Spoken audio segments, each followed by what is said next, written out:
आज हम लोग एक्सरसाइज 14.4 के प्रश्न 1 का हल करना सीखेंगे। देखो प्रश्न में कह रहे हैं कि निम्नलिखित बंटन किसी फैक्ट्री के 50 श्रमिकों की दैनिक आय दर्शाता है ना। दैनिक आय का वर्ग अंतराल दिया हुआ है, 100 से 120 रुपया कमाने वाला श्रमिकों की संख्या, ये बारंबारता हुआ या वर्ग अंतराल हुआ, ऐसे दी हुई है ना। और कह रहा है कि उपरोक्त बंटन को एक कम प्रकार के संचयी बारंबारता बंटन में बदलिए और उसका त्वरण खींचिए, है ना। त्वरण का मतलब होता है संचयी बारंबारता वक्र, यानी इस का हम संचयी बारंबारता माध्यक के लिए बनाते थे, वैसे ही संचयी बारंबारता वक्र संचयी बारंबारता बंटन बनाएंगे, ठीक है। और फिर उसको हम आलेख पर खींचेंगे तो हमको एक वक्र प्राप्त होगा, वक्र रेखा, ठीक है। तो जिसको संचयी बारंबारता वक्र कहते हैं और उसी का दूसरा नाम त्वरण है, जिसको अंग्रेजी में ओजीव बोलते हैं, ठीक है। तो ओजीव निकालना है। तो इस प्रश्न में दो बात कह रहे हैं कि एक पहला बात करना है कि इसका कम प्रकार का संचयी बारंबारता बंटन बनाना है और दूसरा काम करना है कि उसका वक्र खींचेंगे, यानी त्वरण निकालना है, त्वरण खींचना है। चलो स्टार्ट करते हैं, ठीक है। तो सबसे पहले तो हम कॉलम तैयार कर लें, है ना। तो हमको कह रहा है कि दैनिक जो वर्ग अंतराल है उसको लिख लें दैनिक आय, ठीक है, रुपयों में, और दूसरा श्रमिकों की संख्या, ठीक। इसको ये क्षैतिज रूप में लिखा हुआ है, उसको हम ऊर्ध्वाधर कर लिए। अब ये पूरा का पूरा उतारने की जरूरत है नहीं, हमको तो कम प्रकार में कह रहा है ना, तो हमको कम देखना है। तो इसको हल करने के लिए सबसे पहले चेक करना है कि क्या यह अतिव्यापी वर्ग अंतराल हैं या नहीं, यानी एक दूसरे को छूते हैं या नहीं, यानी कंटिन्यूअस हैं कि नहीं, टूटते तो नहीं हैं, है ना। तो यहाँ कंटिन्यूअस हैं, एक दूसरे को छूते हैं, 120 120 140 140। अगर नहीं छूते हों तो सबसे पहला काम करेंगे कि हम उसको अतिव्यापी में बदल लेंगे, वह तुम जानते हो, लेकिन यहाँ पर तो अतिव्यापी में है ही, तो वह काम तो करना नहीं है। अब तुम पहचानो कि हमको कम प्रकार का करना है। तो यह कह रहा है कि 100 से 120 में 12 श्रमिक हैं, जिसको 100 से 120 रुपया मिलते हैं। ऐसे मजदूरों की संख्या कितनी है? 12। और 120 से 140 में 14। तो ध्यान दो, इसमें 120 तो शामिल नहीं होंगे ना। 120 जिसको मिलता होगा वह कहाँ चले आएंगे? इस वर्ग अंतराल में, यानी इस वर्ग अंतराल में 120 से सब कम ही होंगे ना। और यह 140 तो इसमें आ रहे हैं, तो यह 140 से कम होंगे, यह 160 से कम होंगे, यह 180 से कम होंगे, 180 वाला तो इसमें आ जाएंगे। तो कम जब हम लेंगे तो क्या लेना होगा? हमको ऊपरी सीमा लेना होगा, निम्न सीमा नहीं। तो यानी बात होगी 120 से कम की ना। 120 से कम कितना है? 12 गो है। तो यही चीज लिखेंगे, 120 से कम। बात समझ में आ गई? हमको ऊपरी सीमा लेना होगा कम प्रकार में, चूंकि ऊपरी सीमा उस वर्ग अंतराल में शामिल नहीं होता है। यह 100 से 119 तक हो सकता है, 120 से कम होगा, है ना। 19 रुपया 50 पैसा हो सकता है, 99 पैसा हो सकता है, लेकिन जैसे 120 रुपया होगा वह इस वर्ग अंतराल में चले आएंगे। इसलिए होंगे 120 से कम। 120 से कम कितने? 12। एगो हो गया। यह तो 140 से कम रहना है, तो इसको लिखेंगे 140 से कम। तो 140 से कम क्या हम यहाँ 14 लिखेंगे? नहीं, 140 से कम में तो टोटल न हो गए। 140 से कम तो जिसको 100 रुपया मिल रहा है वह भी 140 से कम होंगे, 120 मिल रहा है वह भी कम होंगे, 115 है वह भी कम होंगे, और 139 है वह भी कम होंगे। यानी यहाँ से यहाँ तक दोनों को संचय करना होगा ना। संचयी तो यही होता था ना, ओरिजिनल संचय का कॉन्सेप्ट यहीं से आता है। तो यानी इसको हम क्या लिखेंगे, 14 और 12 संचय करके 26। फिर आगे 160 से कम है ना, 160 से कम, तो ये 8 इसमें शामिल हो जाएगा, तो कितना हो जाएगा 34। संचय करते जा रहे हैं, यही संचयी है ना।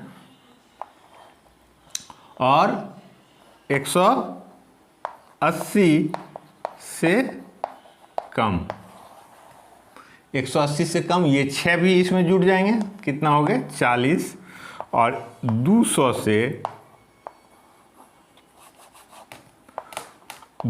से कम है ना, 200 से कम, तो इसमें यह 10 भी शामिल हो जाएंगे। तो पहला बात हो गया एक कम प्रकार का संचयी बारंबारता बंटन। ठीक है, यहां लिख दो, कम प्रकार का संचयी बारंबारता बंटन। ठीक है, कम प्रकार का संचयी बारंबारता बंटन हमने खींच लिया, तो पहला काम हो गया। अब क्या करना है कि उसका त्वरण खींचना है, यानी ग्राफ पेपर का यूज करेंगे। तुम्हारे पास ग्राफ पेपर होगा, उसमें तुम 2 एक्सिस खींचो। चूंकि इसमें ऋणात्मक मान तो है ही नहीं, कहीं ऋण में नहीं होते हैं सांख्यिकी में, है ना। तो हमको ऋणात्मक नहीं लेना, एक्स एक्सिस खींच देना है इसका, और वाई एक्सिस खींच देना। ये एक्स एक्सिस और वाई एक्सिस, 2 एक्सिस ले लिए, ऋणात्मक का कोई ज़रूरत यहाँ पर है नहीं। अब देखो, अब समस्या क्या आती है कि इस पर हम अंकन कैसे करें, है ना। तो एक्स एक्सिस पर हम वर्ग अंतराल लेंगे। ठीक है, वर्ग अंतराल। ठीक है, तो कौन सा इसमें आ रहा है, ऊपरी सीमा ना, तो लिख रहे हैं ऊपरी सीमा। एक्स एक्सिस पर वर्ग अंतराल लेंगे और इस पर संचयी बारंबारता, संचयी बारंबारता,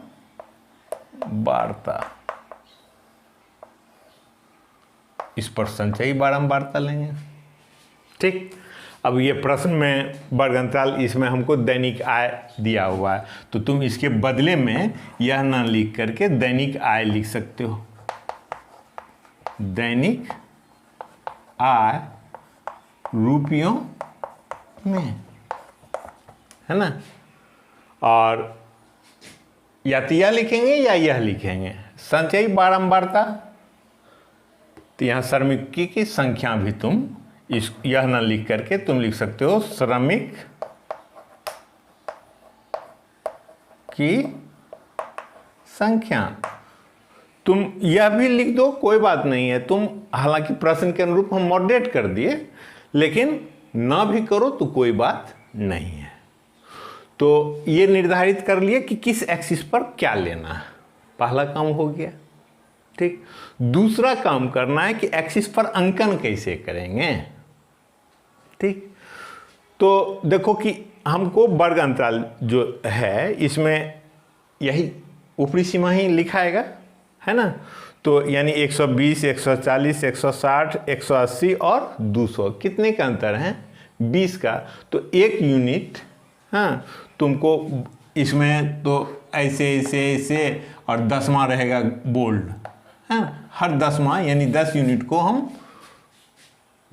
को हम क्या ले लें, 20 मान लें। तो हम 120 अंकन करेंगे, 140 करेंगे, 160 करेंगे, तो 20-20 का हमको लेना होगा। तो सोचो, हम यहाँ पर लिए 20, यहाँ पर लिए 40, यहाँ पर लिए 60, 20-20 का अंतर पर है, तो हम 20 का सोच रहे हैं, 80 है ना, 100। अब बोलो हमारे पास क्या समस्या आ गई, 120 और 140, तो दुइये गो आया कि बहुत बड़ा रहेगा, हो सकता है 1000 से शुरू हो, तब फिर हम कैसे करेंगे, ये समस्या आ रही है ना। 20-20 का इस पर लिए 20 का हम, तो 20 में हमारा ये अटता नहीं है 200, तो हम क्या करेंगे कि ये थोड़ा सा इसको हम ऐसे कर दिए, यानी ये टूटा हुआ है, 120 को खिसका करके हम यहाँ पर ले आए, तो ये 120, 140, 160, 180,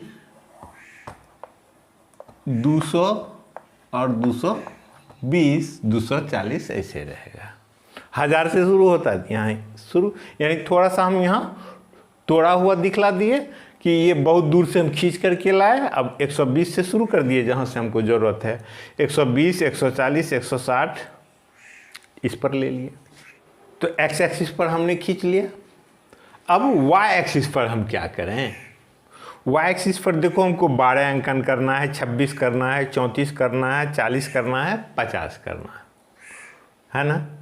तो अगर हम एक एक करके लिखेंगे तो 50 तक लिखना है ना। तो क्यों करना है ना, हम एक यूनिट को एक ही मान लें, तो वो बड़ा बड़ा लकीर जो होगा उसको हम 10 कर लेंगे, ये कर लिए 10 हैं। फिर दूसरा लकीर पर 20 लिख दिए, 30 लिख दिए, 40 लिख दिए, 50 लिख दिए, 60 लिख दिए, है ना। तो एक यूनिट बराबर यहाँ पर एक ही माने, इस पर एक यूनिट बराबर 2 लिए थे, इसमें एक पर 2, यानी दोनों पर अलग अलग पैमाना ले सकते हैं। लेकिन ख्याल रखना है कि जिस पर जो पैमाना लिए वो पूरा एक जैसा होना, यानी एक्स एक्सिस पर जो हम 20 का अंतराल लिए तो 20 का ही हमको पूरे जगह पर रखना है, और इस पर हम 10 का लिए हैं तो 10 का ही रखना है, चेंज नहीं करना है। दोनों अलग अलग हो सकते हैं लेकिन एक पर सेम। अब क्या करना है, देखो 120 और 12, 120 और 12, यानी 120 से ऊपर उठेंगे, है ना, इसका ऊर्ध्वाधर पर देखें, और 12 यहाँ 10, 11 होगा, 12 होगा, 12 यूनिट पर से हम देखेंगे कहाँ कट रहा है, ये कट रहा है, तो इस बिंदु को हम अंकित कर दिए और इसका निर्देशांक लिख दिए 120, 12। दूसरा 140, 26, 140 से देखिए ऊपर उठ करके और 26, तो यहाँ पर 20 और 30 में 10 भाग में बटा हुआ होगा, तो छठा 21, 22, 23, 24, 25, 26वां, यानी 25 के बाद आधा से थोड़ा अधिक होगा, ये मिला दिए। ये खींचना नहीं है, ये हम देखने के लिए लिखे हैं इसको, या खींचोगे तो डॉटेड कर दोगे, ये ऐसे ऐसे डॉट, ठीक है। अगर खींचोगे तो डॉट में, लाइन नहीं खींचना है। ये कितना हुआ, 140 से 140, 26, फिर क्या लेना है 160, 34, 160 लिए और 34, 30 और 4 यूनिट लोगे, यानी 35 से थोड़ा सा कम होगा, आधा से थोड़ा कम होगा, ये मिला। जहाँ मिला ये खींचना नहीं है, डॉट से अगर खींचोगे तो डॉट से रखोगे, ऐसे खींचना है ही नहीं। तो 160, 34, फिर कितना 180, 40, 180 से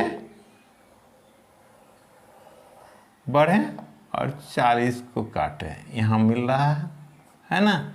ये खींचना है नहीं, हमेशा ध्यान रखोगे। तो 140, 180 और 40, फिर है तुम्हारे पास 200 और 50, तो 200 और 50 जहाँ कटते होंगे ये हम देख लिए, ठीक है, और 250। तो हमारे पास ये सब बिंदु हैं, है ना, यही हमारे प्लॉट पर रहेंगे। ये रेखा तो रहना नहीं है ना। अब लास्ट काम कि इसको मिलाएं। तो मिलाएंगे कैसे? स्केल से? नहीं, बिल्कुल नहीं, फ्री हैंड से, मुक्त हस्त से इसको हाथ से ही मिलाना है। तुमसे टेढ़ा हो तो हो, लेकिन हाथ से ही मिलाओगे। ये फ्री हैंड से इसको मिला दिए। यही हमारा तोरण है, बारंबारता वक्र है। ठीक है, तो हमने दूसरा काम भी कर लिया, समझ में आ गया होगा। ठीक है, फिर अगले वीडियो में।